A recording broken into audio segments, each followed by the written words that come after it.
I was literally sitting in the studio one day just wondering, like, who should I make today? What mosaic should I do? And I'm just going to cube Miles Turner today. He DM'd me and he was like, yo, I really want that piece. I want it in my house. Like, those moments you can't even ask for, man. They're priceless.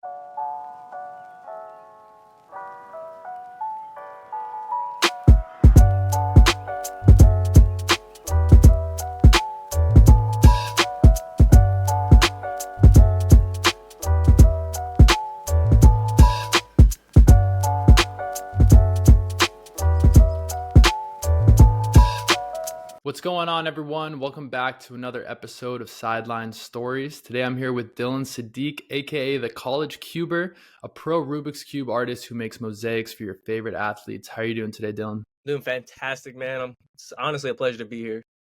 Thank you so much for taking the time, man. Can you just start with a quick introduction, introducing yourself? Yeah, for sure. So my name is Dylan Sadiq. I'm a 23-year-old professional artist that works with pro athletes and professional sports teams making Rubik's Cube artwork, man.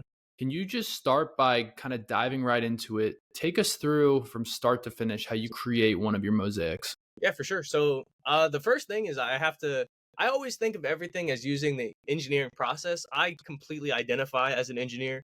I'm a full-time artist now, but like at heart, I'm an engineer. And the engineering process is simply identifying a problem, imagining and designing, and then physically creating the solution to that problem. So the first thing is, what's my problem, like, or what do I want to do? And a lot of the times the teams will do that for me. They'll tell me like, hey Dylan, can you make this guy out of Rubik's cubes? Can you do this guy? So on and so forth. So after that, I jump right into my design process. I created a program for myself from some things that I learned back in school. Some basic program that takes an image as an input, pixelizes it to the proper size that I need, and then it switches the colors to the Rubik's Cube colors to make it look exactly like I want it to look. And to even talk about the program a little bit further, just so you understand that it's not as crazy as some people think, it honestly just identifies the colors of an image from darkest to lightest. And the darkest colors on the image are my blues in my Rubik's Cube. And then right below that are my reds. Below that is orange, yellow, white.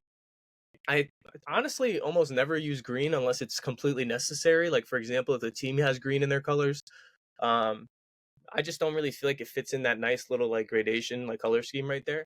But that's how the program works. So once I, do some design process, I get a design that I'm really happy with. I sit down in my studio. I have probably 30,000 cubes in my studio. I only need 560 of them for one of my mosaics. And at that point, I just solve every single one with my design that I just created. I solve it. I set up some cameras, do some editing after, and post it on social media, man. And that's my mosaic right there. And how long does each one take?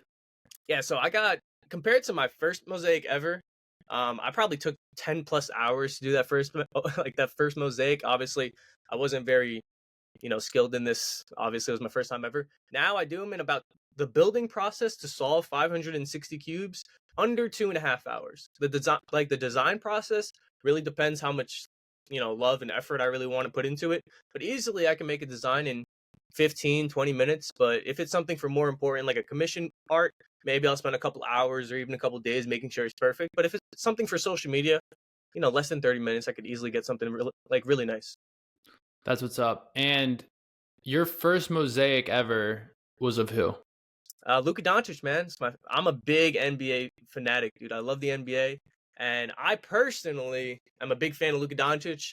I remember when I made that mosaic, dude, I had one jersey in my entire closet. One jersey, and it was a Luka Doncic jersey. I personally love just like that he's like close to my age. I just think that's super dope. Like, these guys are on a whole different level than I am. And I love how he's like not so strong. He's like not too quick. He's kind of like slow and methodical, but he's so skillful. And it really just shows you, man, like, putting in the work and the mechanics to be skillful, you can still compete with obviously the best in the entire world. It's not all brute strength. It's really just like putting in the work to like in your craft. And I think that's super dope. So I made Luka Doncic as my first mosaic. And I'll never forget that piece, dude. And he also came from EuroLeague, and I think the whole way he plays his game, his speed, his pace of the game has just been such it separates him, but he's used it to his advantage. And I think similar to Luka, you have kind of entered the art world. You've had your really creative angle and approach that no one has seen in the sports art world before. And you're kind of crafting, your own lane. What does being a creator today mean to you? Yeah, man. Being a creative is super difficult, dude. It's way harder than people think, man. And I'm still every single day trying to figure it out. I feel like a lot of people have this like one type of video that really like clicks for them, and then they kind of just like redo it over and over and over and over. I feel like I personally haven't found that, so I'm still in that stage where I'm testing out different videos as much as possible, and you'll probably see, man, like starting next week, I have like some plans to even try some completely different videos that I've never tried before, just searching for that one thing that works. But generally speaking, what I love to do is I make time lapse videos.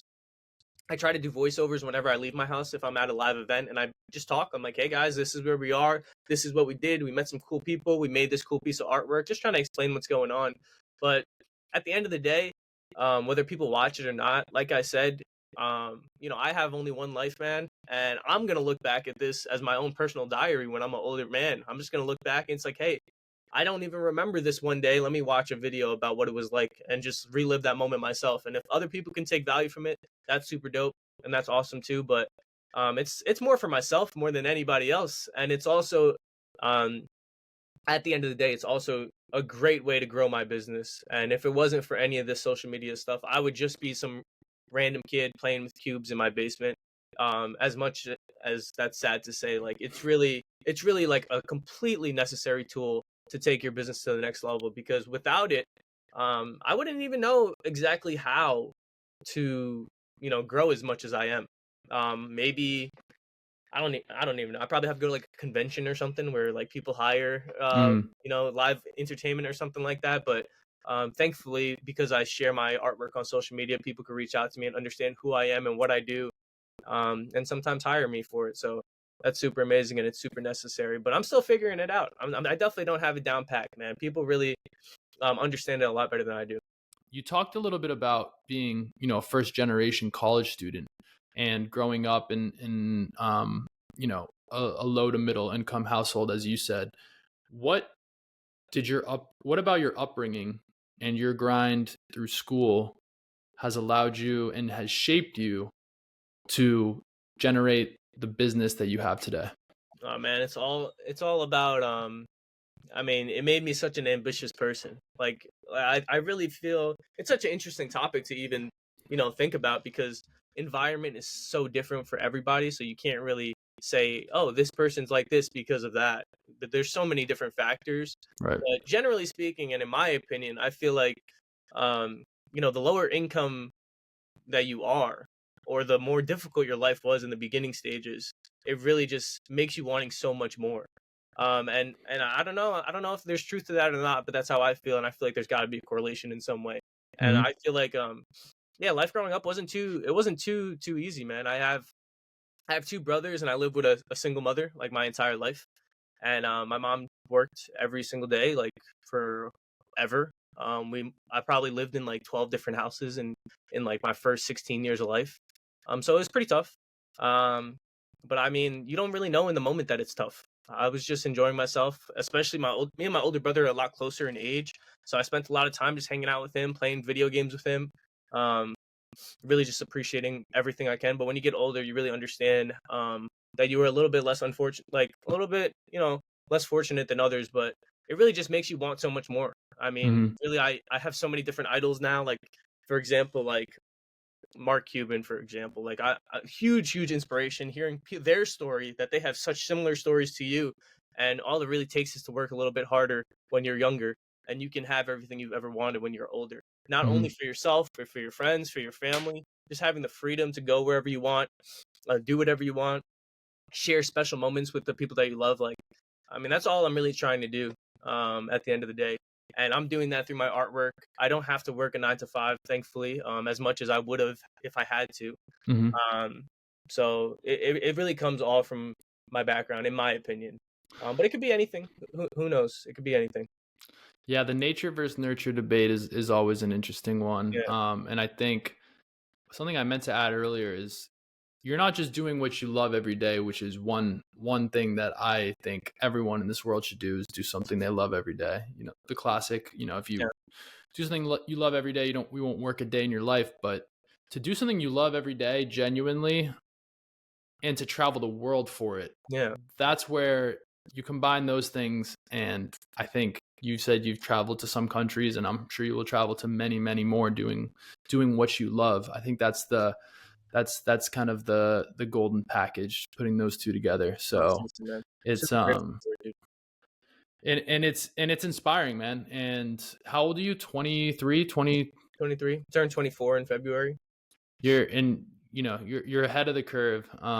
Someone who celebrated a birthday recently, and making my way towards the latter half of the 20s. It's all relative, but hugely pumped for what's in front of you. Dylan, we really appreciate you coming on. At this time, the floor is yours. If there's anything we missed, feel free to add it. If there's anything you want to revisit, part of a mic drop, go for it. But please let people know where they can find you and follow along on your journey. I appreciate it, man. It was great talking to you as well. Well, my name is Dylan Sadiq. You can follow me on all platforms. I'm known as the College Cuber. Thank you guys so much for following my artwork. I appreciate it.